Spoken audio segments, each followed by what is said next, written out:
Hello. आज देखेंगे हम लोग सामाजिक विज्ञान का जो है लोकतांत्रिक राजनीतिक, जिसको बोलते हैं हम लोग पॉलिटिकल साइंस यानी कि सिविक्स, राजनीतिक शास्त्र का जो है हम लोग अध्याय जो है फर्स्ट, जिसका नाम है लोकतंत्र का क्रमिक विकास। इसके बारे में हम लोग आज पढ़ने वाले हैं और इसमें हम लोग देखेंगे कि लोकतंत्र का जो है कैसे जो है क्रमिक जो है विकास हुआ है। एक एक जो है लोकतंत्र का विकास नहीं हुआ है। बहुत सारे मुश्किलों का सामना करने पर सारे देश को उठाना पड़ा, मुश्किलों का सामना करना पड़ा, तब जाके कहीं ना कहीं जो देश में है लोकतंत्र जो है सफल है।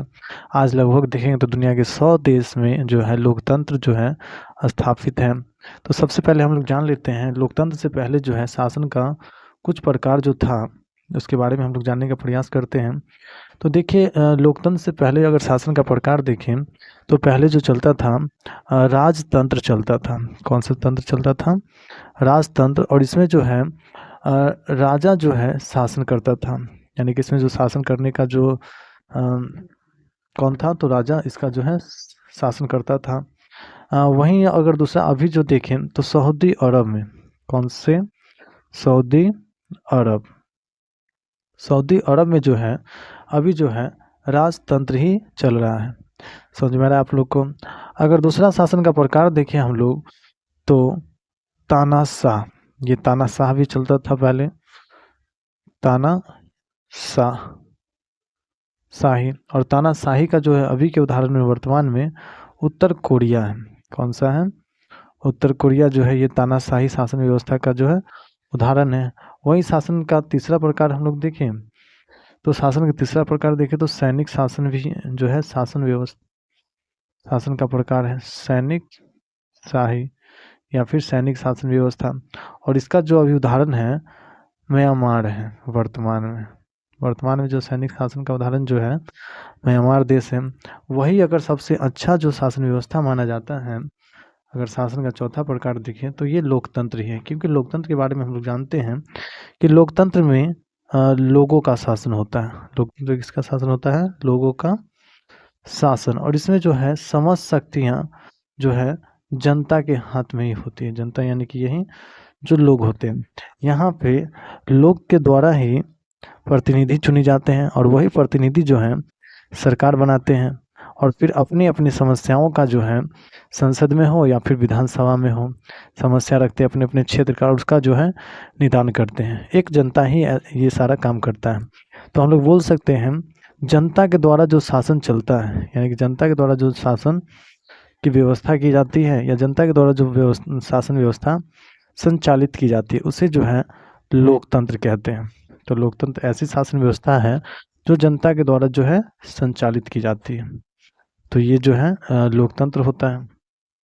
चलिए, यही लोकतंत्र के बारे में हम लोग जो है चैप्टर 2 में जो है पूरा विस्तार पूर्वक पढ़ने वाले हैं। इसमें सिर्फ हम लोग जानते हैं लोकतंत्र का जो है कैसे कैसे क्रमिक विकास हो रहा है। और चैप्टर 2 में हम लोग जो है बहुत अच्छे से इसके बारे में लोकतंत्र क्यों और क्या है, ये सारे चीज़ के बारे में पढ़ेंगे। फिलहाल हम लोग समझ लेते हैं फिलहाल में लोकतंत्र का जो है क्रमिक विकास जो है कैसे हो रहा है। तो लोकतंत्र का जो है क्रमिक विकास कैसे हो रहा है ये हम लोग देखने का प्रयास करेंगे। तो देखिए, इसमें जो है मुख्यतः 2 देश के बारे में हम लोग को पढ़ना है।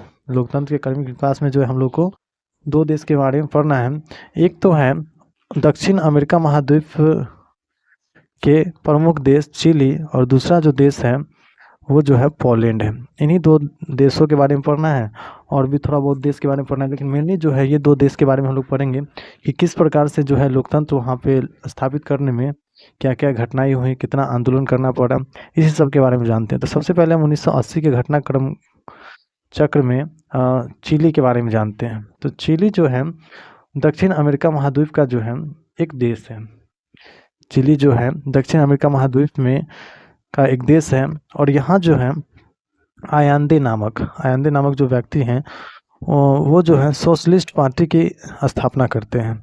और जो है चिली में 1970 में जो है ये राष्ट्रपति चुनाव में पॉपुलर यूनिटी नामक गठबंधन का नेतृत्व करते थे। गठबंधन से इनका जो है सरकार भी बन जाता है और ये जो आयांदे होते हैं ये जो है चिली का राष्ट्रपति बन जाते हैं।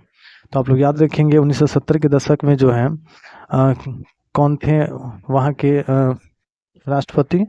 तो आयांदे 1970 में।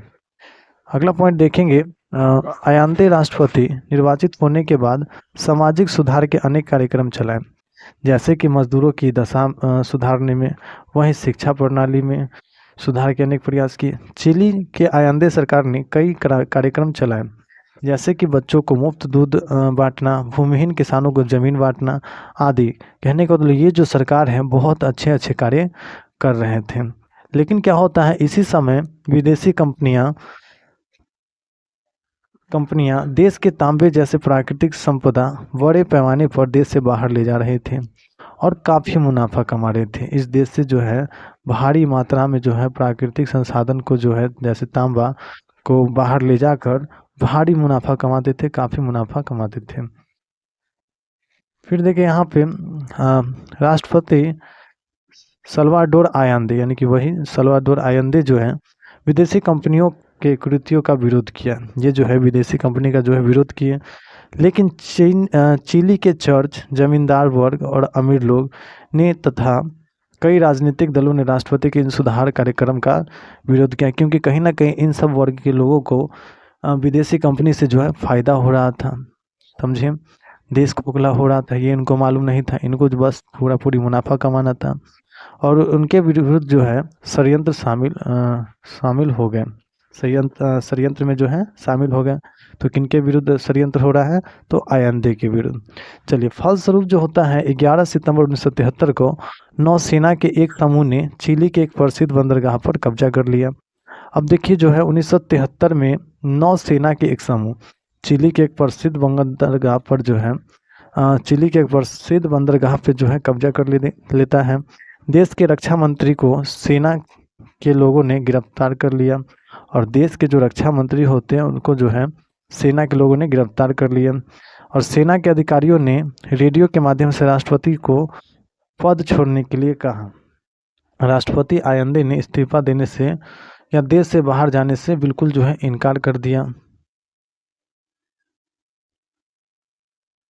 और जो है आयांदे अपने देश के नाम एक संदेश भी दिया कि आप लोग को जो है घबराने की बात नहीं है और मेरी ये कुर्बानी जो है व्यर्थ नहीं जाएगी, बेकार नहीं जाएगी। समझ में आ रहा है। चलिए, अगला पॉइंट हम लोग देखते हैं। इस प्रकार 11 सितंबर 1973 को जनरल आगास्तो के नेतृत्व में विद्रोही सैनिकों के गुट ने अमेरिका सरकार के सहयोग से चिली की सत्ता पर अधिकार कर लिया और राष्ट्रपति आयांदे की हत्या कर दी। तो कहने का मतलब इस तरीके से जो है अगास्ते के नेतृत्व में जो है आयांदे की जो है हत्या कर दी जाती है। किसकी हत्या कर दी जाती है, तो अगास्ते के नेतृत्व में जो है आयांदे की हत्या कर दी जाती है 1973 में। और 11 सितंबर 1973 को चिली में जो कुछ हुआ उसे क्या बोलते हैं, सैनिक तख्तापलट कहते हैं। तो 11 सितंबर 1973 को चिली में जो कुछ भी घटना हुआ उसे जो बोलते हैं सैनिक तख्तापलट कहते हैं। और सैनिक तख्तापलट के बाद विद्रोही गुट के नेता जनरल अगास्ते पिनोसे देश के प्रधानमंत्री बन बैठता है।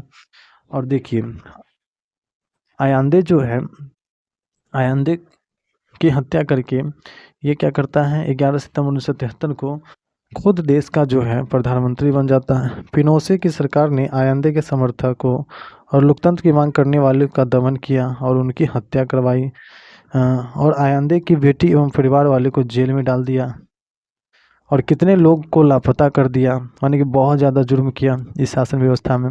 और पिनोसे की सरकार जो है 17 वर्षों तक चिली में शासन किया और ये जो पिनोसे का सरकार जो है 17 वर्षों तक चिली में जो है शासन किया। पिनोसे का सैनिक शासन 1988 में जो है समाप्त हुआ, जब इन्होंने चिली में जनमत संग्रह करने का फैसला किया। जनमत संग्रह में पिनोसे की सत्ता को देश की जनता ने भारी बहुमत से ठुकरा दिया कि नहीं चाहिए ये सत्ता, और इस प्रकार चिली की जनता ने देशद्रोह करने वाले अपराधियों की सजा दी और इस प्रकार जो है इतना परिश्रम के बाद जो है लोकतंत्र की पुनर्स्थापना हुई। और देखिए इसमें जो है लोकतंत्र के लिए जो है चिली के राष्ट्रपति आयांदे जो है अपना कुर्बानी दे दिए और तब जाके जो है 2006 में 6 के जनवरी में राष्ट्रपति के चुनाव में चिली के पूर्व वायुसेना प्रमुख अल्बर्टो वेसेले, जिनकी हत्या जो है 1973 में विद्रोहियों सब कर दिया था, उनकी पुत्री जो थी मिशेल वेस्ले विजय रही। और आज चिली एक लोकतांत्रिक देश है। तो अभी के डेट में जो है चिली जो है एक लोकतांत्रिक देश है। ये था चिली के बारे में।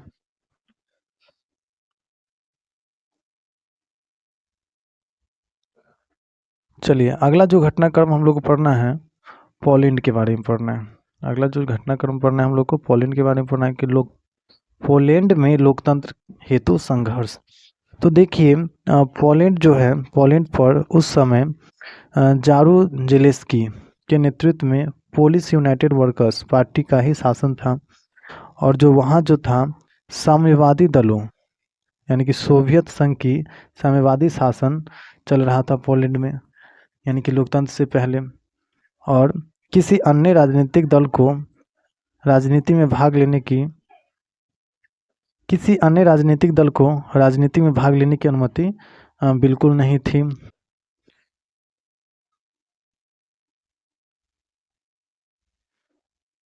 अब देखिए यहाँ पे क्या घटना हो रहा है। 14 अगस्त 1980 को पोलैंड में घटना घट गई। गडाक शहर में अवस्थित लैलिन जहाज कारखाने के मजदूरों ने हड़ताल कर दी। और हड़ताल का कारण था एक क्रेन चालक महिला को गलत ढंग से नौकरी से निकाला जाना। मजदूरों ने मांग की थी कि इस महिला को काम पर वापस लिया जाए। और यहाँ पे जो है अन्य देशों की तरह पोलैंड में साम्यवादी दलों के मजदूर संगठनों के अतिरिक्त किसी दूसरे मजदूर संघ को हड़ताल करने की अनुमति नहीं थी। कहने का मतलब इन सबको जो हड़ताल करने की अनुमति नहीं थी और हड़ताल को गैर कानूनी घोषित कर दिया गया। परंतु मजदूर बिना किसी परवाह किए हड़ताल पर डटे रहे। इसी कारण से कारखाने से नौकरी से निकाला गया एक इलेक्ट्रीशियन लेक वालेसा हड़ताली कर्मचारी का नेता बन गया और धीरे धीरे हड़ताल पूरे शहर में फैल गया। इसके समर्थक की संख्या बहुत तेजी से बढ़ने लगी। हड़ताल मजदूरों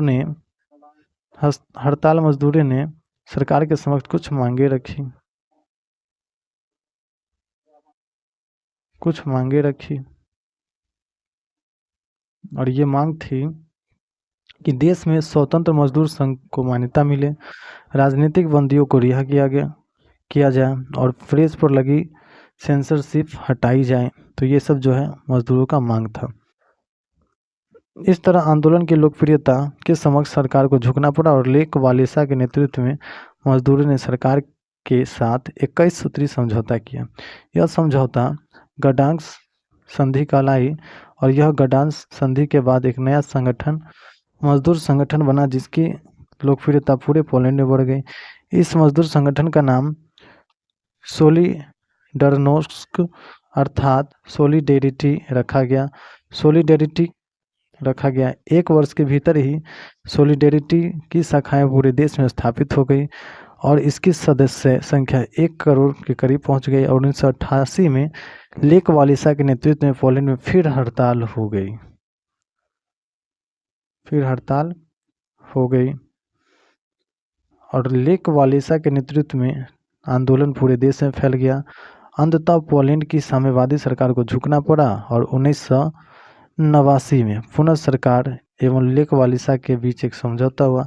समझौता के अनुसार पोलैंड में बहुदलीय स्वतंत्र चुनाव हुए और 1990 में पोलैंड में राष्ट्रपति पद के लिए पहली बार चुनाव हुए और इस चुनाव में लेक वालेसा को बहुमत प्राप्त हुआ और वे देश के पहले निर्वाचित राष्ट्रपति बन गए। तो यहाँ से समझने की बात है कि जो पोलैंड में चल रहा था वो साम्यवादी चल रहा था। साम्यवादी यानी कि पूंजीपतियों का सरकार।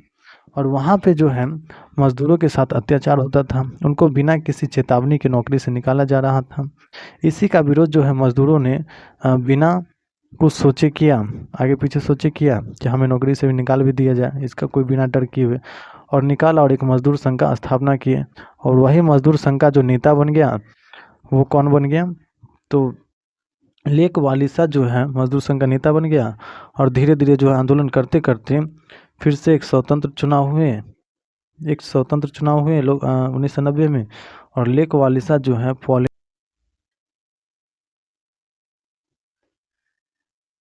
देखिए लोकतंत्र की कुछ समान विशेषताएं हैं, उसको हम लोग देखते हैं।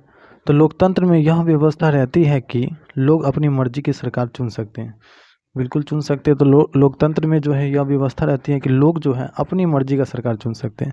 सिर्फ लोगों द्वारा चुने गए नेताओं को ही देश पर शासन करने का अधिकार होता है। बिल्कुल, जो नेता लोगों के द्वारा चुना जाता है उसी को जो है शासन करने का अधिकार मिलता है।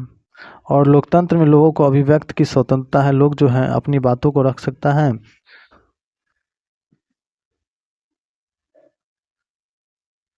अगला पॉइंट देखिए, लोकतांत्रिक देश में लोगों का विरोध करने की आज़ादी होती है।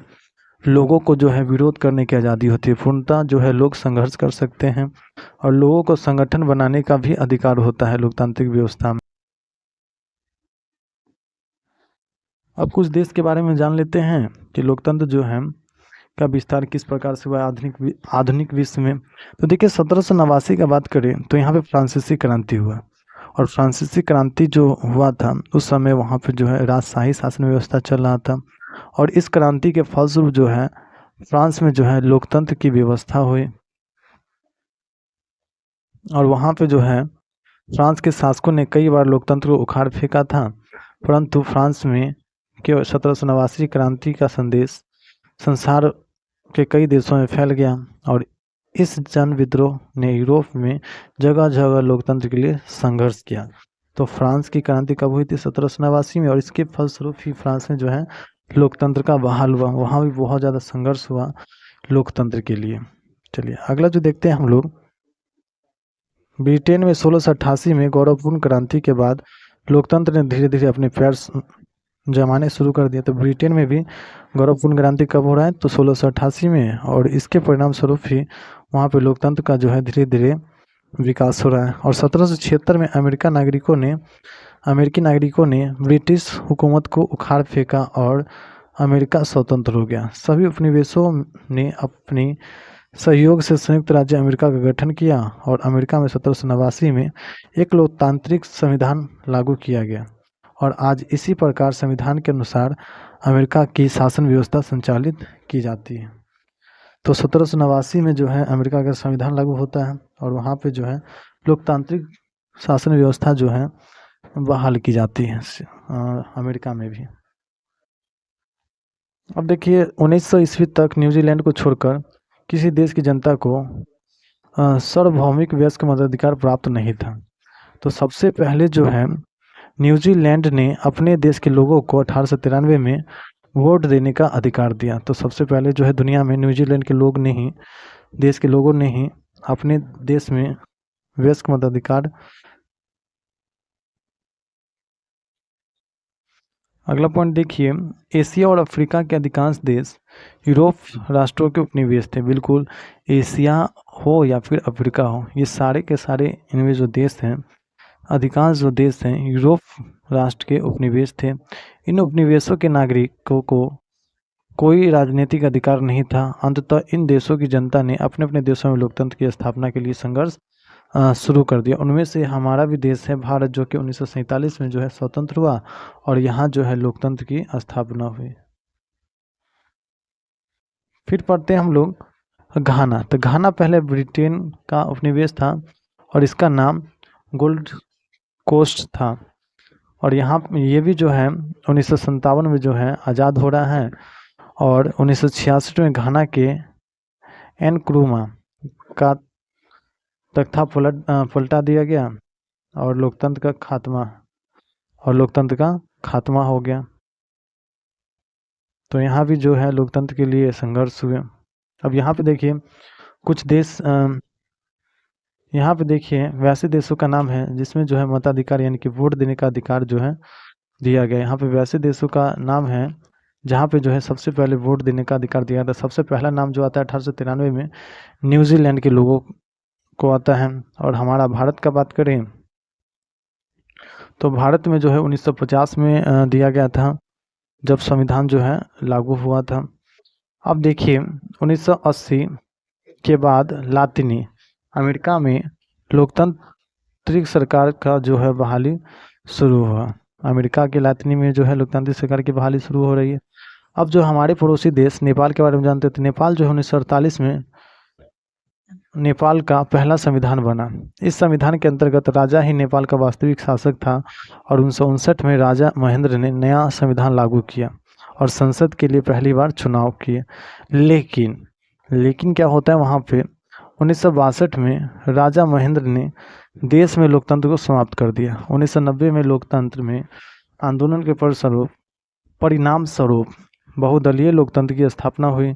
1991 में नेपाल संसद के चुनावों में नेपाली कांग्रेस की बहुमत मिला, समझ में आ रहा है, और अंततः नेपाल में पुनः लोकतंत्र की स्थापना हुई।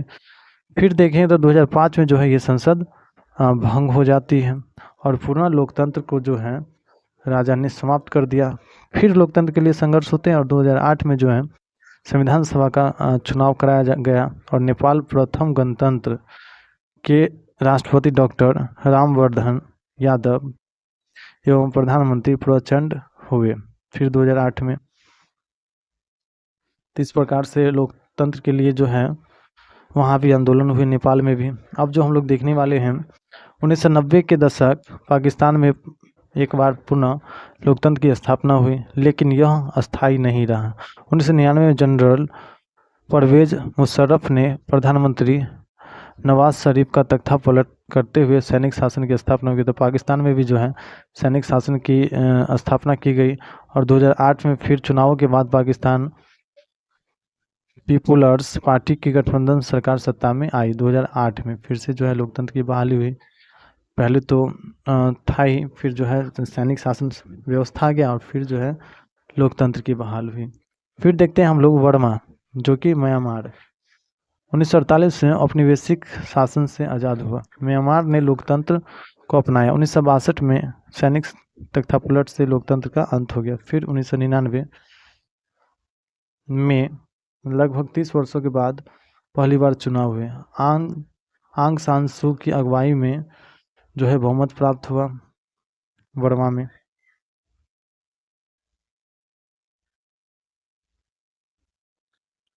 अब देखिए संपूर्ण विश्व का जो है संभालने वाला कोई एक संस्था होना चाहिए। जैसे कि लड़ रहे हैं तो उसको भी तो रोकने वाला कोई होना चाहिए, समझाने वाला होना चाहिए। तो इसके लिए जो है अंतर्राष्ट्रीय लेवल पे संयुक्त राष्ट्र की स्थापना की गई और संयुक्त राष्ट्र की स्थापना भी देश है। संयुक्त राष्ट्र में जो है वर्तमान में 192 देश हैं, इसके सदस्य हैं। इस संगठन के 6 मुख्य अंग हैं: महासभा, सुरक्षा परिषद, आर्थिक सामाजिक परिषद, न्यास परिषद तथा अंतर्राष्ट्रीय न्यायालय एवं सचिवालय। महासभा संसद की भांति है। इसमें किसी भी अंतर्राष्ट्रीय समस्या अथवा मुद्दों का विचार विमर्श होता है। महासभा में 192 सदस्य हैं। देशों के एक एक वोट देने का अधिकार है। सभी निर्णय बहुमत के आधार पर लिए जाते हैं। इस आधार पर हम महासभा के संगठन को लोकतांत्रिक कह सकते हैं, क्योंकि यहाँ भी जो है लोकतंत्र की तरह ही वोटिंग होता है। और सुरक्षा परिषद में 15 सदस्य होते हैं। इनमें 5 अस्थायी और 10 अस्थायी होते हैं। अस्थायी सदस्य फिक्स होते हैं, जैसे अमेरिका, रूस, ब्रिटेन, फ्रांस और चीन। वहीं 10 अस्थायी सदस्य का चुनाव महासभा 2 वर्षों के लिए करती है। तो हम लोग जो है भारत जो है अस्थायी सदस्यों में से हैं, और जबकि ये सब जो है फिक्स है और इनको जो है कुछ स्पेशल पावर भी दिया गया है, जिसको विस्तार से हम लोग जो है इतिहास की बुक में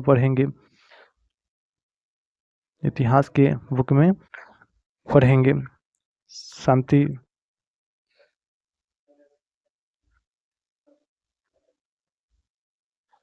देखिए इस चैप्टर का जो है जितना सारा पॉइंट था उसको हम लोग हाईलाइट करके देख लिए हैं। तब तक आप लोग जो है इसका क्वेश्चन आंसर बनाइए।